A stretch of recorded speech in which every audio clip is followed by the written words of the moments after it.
Officials, in this video we're going to cover common fouls that you'll see in outdoor soccer. These are going to include indirect kick. So let's get started. The first one we're going to have is direct kicks. These typically end in ing, such as pushing, handling, which is handball, holding, kicking, tripping, tackling, and etc. So if you have any of these fouls, these are all direct kicks in which a team can score directly from the play of the ball.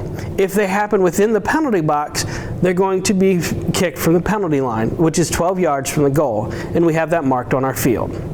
So let's watch the first video we have here.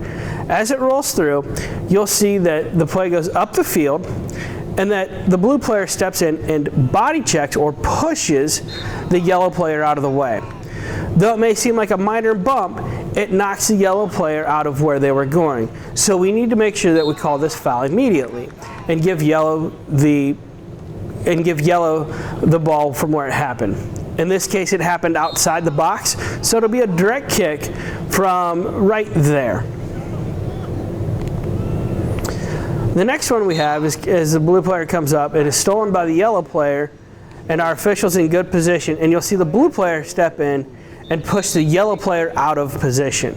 So this is another good play where the official's in great position, sees the blue player use his body to move yellow out of his way.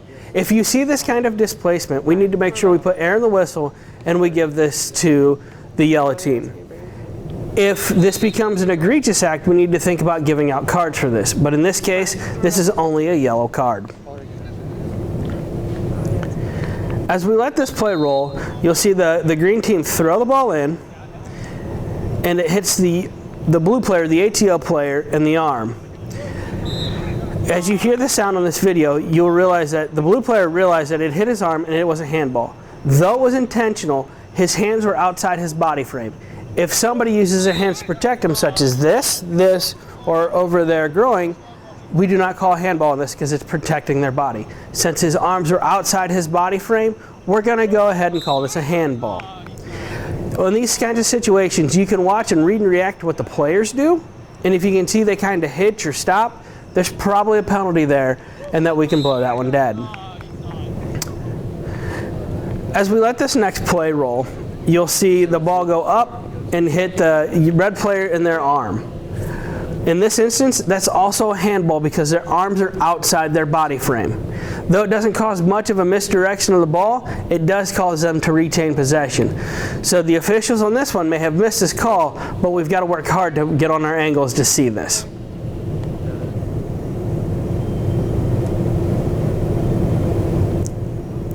This next play, you'll see an incidental trip.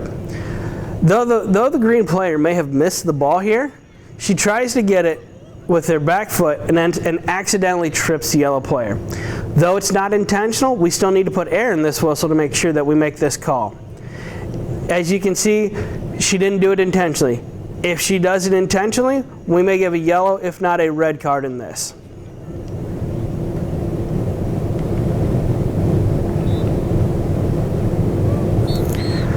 On this next play, you'll see the yellow player stab at the ball and take it away from the blue player. And as he stabs at it, he makes contact with the blue player, causing him to fall to the ground. This is a classic example of tripping. The yellow player is not mad that the call was made, but because he knew that he actually tripped the player. So we need to make sure we're on this. Again, our positioning on this is hard to tell, but if we do see it, we need to make sure we step in and blow our whistle to give the directional kick.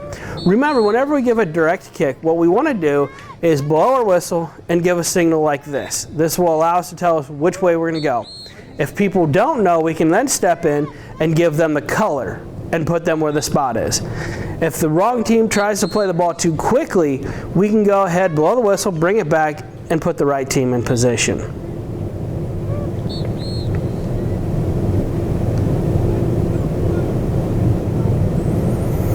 This is where you'll see a holding. As the ball gets taken away and put back up the field, the green player, or the blue player, realizing they got the ball taken from him, tries to step in and grabs from behind and causes the green player to lose the ball. The official on this rules correctly that it is a hold from behind, and that they need to make sure that they call this and give it back to the green team. Had this been a goal scoring opportunity, this could have been a red card for denying a goal scoring opportunity. But in this case, since it's going up the field and is at midfield, it's not really denying a goal. So this is just a common foul. Indirect kicks usually end in ION, such as obstruction or caution or a yellow card, or playing the ball on the ground. So obstruction is impeding the progress of an opponent without playing the ball. So if the ball is within reach of my feet or a step of my feet, I can shield. Don't confuse shielding with obstruction. Shielding is I'm playing the ball or have the opportunity to play the ball as I block a player out. Obstruction is the ball is 4 or 5 steps in front of me, I step in front of a player and obstruct their ability to get to the ball. This one's tough to call, but if you see it, it's going to be obvious because the ball's going to be further away from the players. Playing the ball on the ground is simply players go to the ground and they try to play the ball on the ground. What they need to do is try to avoid being in the middle of the action and get away from it. Sometimes it's going to be inevitable they're going to be on the ground and the ball's going to be played. As long as they don't attempt to play it, we're not going to blow it dead. If their safety is in jeopardy at any given time, we'll blow it dead and give it to the team who has the ball at that time. A caution player is somebody who gets a non-foul stoppage of play. So they could have said something verbally. They could have had something illegal on. That's a caution part of it.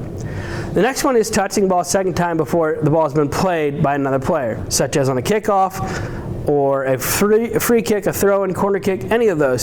So if I play the ball, I cannot be the first person to play it. So once that happens, somebody else has to touch it. If not, it's then an indirect kick. Another indirect kick is also playing the ball back to the goalkeeper from his or her own teammate. This will result in an indirect kick from the spot. Remember, as an indirect kick on the official, we need to put our hand up in the air with both officials doing this until the ball is touched legally by another player. So once we do that, once it's touched, we put our hand down and we let play continue. If a ball is scored directly into a goal, we bring that back to the spot and the other team gets it because the kicking team has made an error or a foul. And it would also be an indirect kick for that other team. So as we see here, we're going to watch a couple plays here for indirect kicks. Here what was called was playing on the ground. So what we want to make sure here is, though the player goes to the ground, was this a trip on her own or is she actually playing the ball on the ground? Here I think it's a trip. Had she been down there and tried to play it, this would have been playing on the ground in an indirect kick. Again, thank you for watching these videos. We're going to have many more videos as we go through training and through bi-weekly meetings and our weekly updates.